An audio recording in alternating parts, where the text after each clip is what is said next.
Hey, what's going on, everybody? Boilon here, and welcome to patch 7.0.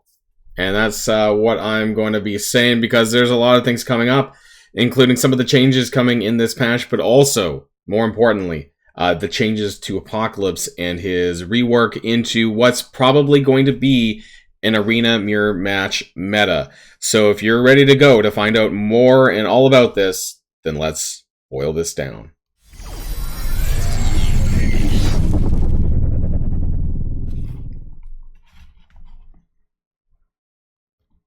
And just to start here with some of the stuff that's on the iOS update page, I find that this is more detailed than the Android page for whatever reason. And because the website's down, at least as of recording this, I can't really check it out there. Anyways, for those of you who have been hiding under a rock, then you know that the Invaders team is coming. So we have the first 4 characters of this patch, which realistically is going to be like the first month and a half of the rest of March and into April. So I'm not super looking forward to this. I'm honestly, like, I feel like their discount bargain bin, alternative costumes essentially at this point for this World War II team, but it is what it is. I'm usually excited for raid teams, but I'm just like, really, this is the most disinterested actually I've ever been in Marvel Strike Force with these characters. That being said, the 5th character is going to be Firestar, who is going to be for the new Warriors.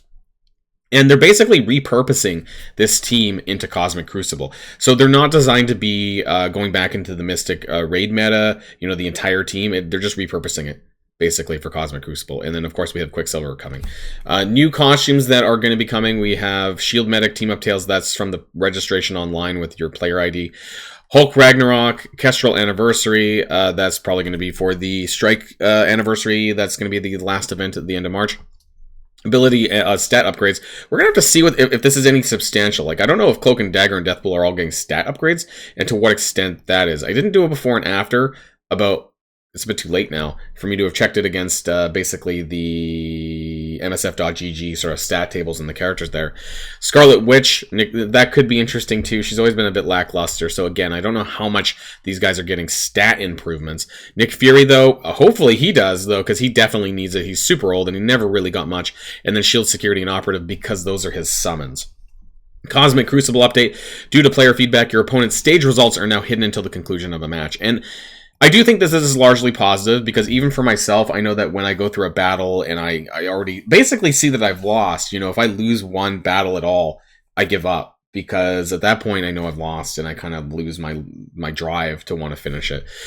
So now that you can't see that, hopefully you don't know if they're not even doing anything, right? What if they're not even there and they're AFK or they're gone for the day and they don't do their attacks? So you never know now.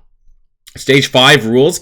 This is changed to include Eternals on the defense with Tangled Web.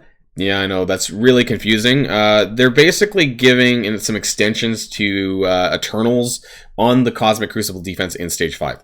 I have actually set my Cosmic Crucible defense ahead of time, in that I don't know if it's going to apply to Trial 3, but we'll find out after the servers come back up. Stage number 6 is basically just buffing Mystic Wakandans a little bit more, so those are the 2 Black Panthers and M'Baku.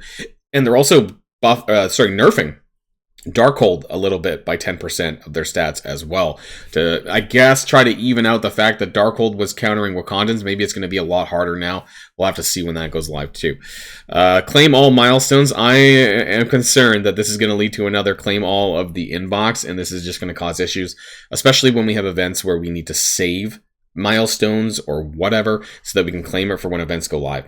Not a great idea in my opinion, but hey, I think this was requested. I'm just concerned about what this actually is going to do later. Heroes and Villains Hard Mode Chapter 6. This should be up, I think, when the servers come up. And so that's going to include farmability for Viv Vision, at least, of the newer characters. Other than that, we have the return of the Gambit raids, which are going to be coming later on. I actually like the innovation that the Gambit raids did produce. In practice, it wasn't very good, and you guys know that this led to some issues, such as the infamous, if you can't complete Gambit raids, then your alliance sucks. That came from Gambit raids. So I like the innovation and idea of Gambit raids. I didn't like the implementation. I didn't like how it related to the event milestone points. So if they managed to kind of fix all of that stuff, we could be looking at something really good, and I really like the idea behind it. Catalyst of Change challenge is updated for ABCs, teal ABCs, and that's about it. I really hope that they do this for the other challenges because they all need it. Morbius and Agent Venom added with the Spider-Verse trait. So this does help if you want to use them in Gamma. It also helps if you want to unlock Shuri because she requires the Spider-Verse traits. Login streak improvements. I don't know what this is about. Graphic optimizations. I don't really know what that's about. I don't know if these things are issues, and some bugs. A lot of the bugs that are related to Kang the Conqueror for the most part, and how he functioned, how it has been corrected now, and so it does the things that it's supposed to do, essentially, at this point. It's a little bit bugged. The rest of it, not super important. The T2 level 5 healer. I mean, honestly, how many people have blue 5s? Characters upgraded right now, because I sure do not. But one of the biggest things, and that's what we're going to be talking about here, is the Apocalypse kit changes. This is really important. So, you know, it didn't go over well. If you watched any of the videos, whether it was my own or other people's over the last few days, then you know that things did not get off on the right foot. And they panicked. They struggled to get to understand what was going on, and they finally did. Hopefully there was some playtesting on this new changes to the kit, and this is what we're going to be getting. But it's not going to be until probably, this is end of day on Friday. So it's not going to be right when the patch comes up. Expect this to happen later on, probably by the end of Friday. So just keep that in mind. And this is going to be reshaping the way that we see Apocalypse in the arena meta, especially for those of us who do have him, and those of us who do not. So this is going to be creating a two-tier system, and I don't know, is that what the player base wanted? I'm honestly struggling. I didn't do a poll, but like, the people who did have Apocalypse want to be able to lord their Apocalypse over other people who do not. And so I guess that's what the player base wanted, especially the Whale and Kraken community. I don't blame them. You know, if you spent thousands and thousands of dollars towards whether it's baby Apocalypse or big Apocalypse, you kind of wanted to make that feel like you earned that you that I was gonna say that you earned something, but you spent to get it. But you know what I mean, that it's not a complete waste for them. So let's go over some of the changes which are in italics. So now Apocalypse has a charge-based mechanic. This is in his passive, but basically when he performs a counterattack or an assist, while he has that charge, it applies stun to that character, and then he loses the charge. So that happens like one time, I think. And then the special actually didn't change at all. You go down here and you check it out. And then the ultimate also did not change at all. So the most of the changes came through the passive.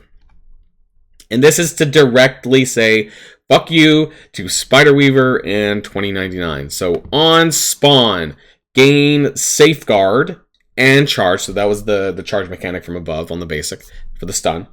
And so this is what we were talking about. So me and Dogbird and any other theory crafter out there, you know, we were talking about this discussion about how 2099, we knew beforehand how he was going to break Apocalypse. They were going to break Apocalypse, and it did, right? You saw in however many videos you wanted to watch that basically Apocalypse got screwed over. So now he's got on spawn immunity and safeguard, which means 2099 can no longer flip that immunity into disrupt. That's really important. And now that he has the safeguard and immunity combo, because it's not being flipped, Spider-Weaver also cannot stun and trauma Apocalypse, and that's really important. Now, what's interesting though, of course, right, is that Apocalypse also still can lose a safeguard when you're fighting another Apocalypse. So that'll be interesting to see how, if we just go into some sort of hybrid meta, I guess, outside of the Horsemen. Because originally, obviously, this was designed to be Apocalypse and the Four Horsemen, and we'll see if that ends up being the case. Lower the focus of the first enemy to take the first turn of the match by 200%. This is a direct call-out against Spider-Man 2099, because he's the first one on the field that goes, right? Because he gets speed up from Spider-Weaver, so this is funny how directly they're calling that out. It could be any character, like in the future, in a future meta, but realistically right now, it's Spider-Man 2099. When this character drops below 50% health for the first time, fill this character's speed bar by 50% and heal him for 30%. So that's good, because it gives him a little bit of a survivability mechanic as well when he takes extra damage. He does have a lot of hit points, but unlike, I don't know, Dormammu had a way to heal everybody, Doom had a time platform. I feel like that really that he didn't have, Apocalypse didn't really have a good solid survivability mechanic. So he was somewhat easy to kill prior to this change. So hopefully this helps a little bit towards, you know, keeping him alive, essentially. And then what's really interesting, I didn't know focus was an issue. Gain 20% for each ally. That gives him up to 80% additional focus. Was this focus a problem? I'm not sure if it was. Gain 100% accuracy. In arena or war, all allies gain 100% accuracy. So he himself, his accuracy is going to be 200% in all game modes. However, in arena and war, I'm not a big fan of war, so I don't know if this was an issue or anyone cares. I don't know how many people care. Not in Crucible, all allies gain 100% accuracy. So this basically means that Spider Weaver is shut down in arena. And so that means that no matter who you pair up with Apocalypse, that they're all going to get that 100% accuracy. And that's very important. So even if the Tangled Web characters still take their turns and all that, the charges on Spider Weaver is not going to matter, at least in arena.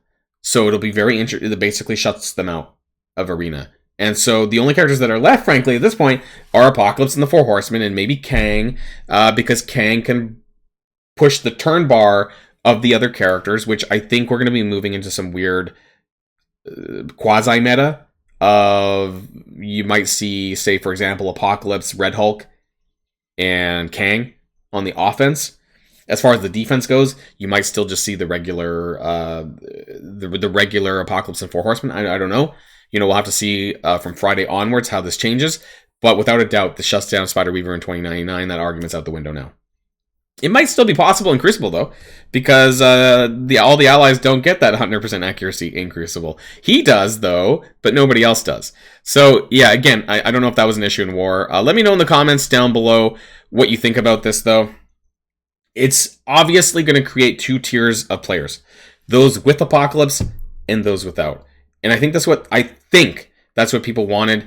I don't know, right? Please let me know in the comments down below what your thoughts of these changes are, and how this is going to impact you, how this, you know, I think those who wanted Apocalypse wanted him to be strong. And it seems like this is at the very least going to change the arena meta, whereas it didn't really before. And so that didn't really make a lot of sense. For a character and a team that was supposed to be the Apex Arena team, it wasn't, was something wrong, I think. And so whether or not this goes too far, we'll have to wait and see. You know, everything is, well, in this case, it's not subject to change, but we'll see. The arena is subject to change in terms of who we end up using as the final meta. And that part will be interesting, I guess. So that's the end of this recap. There may be some more videos to come, especially related to patch 7.0, as we see it in game when the servers come up. But otherwise, that's the end of this video, everyone. And until next time, stay safe and healthy, and I'll see you all later. Boilon signing out.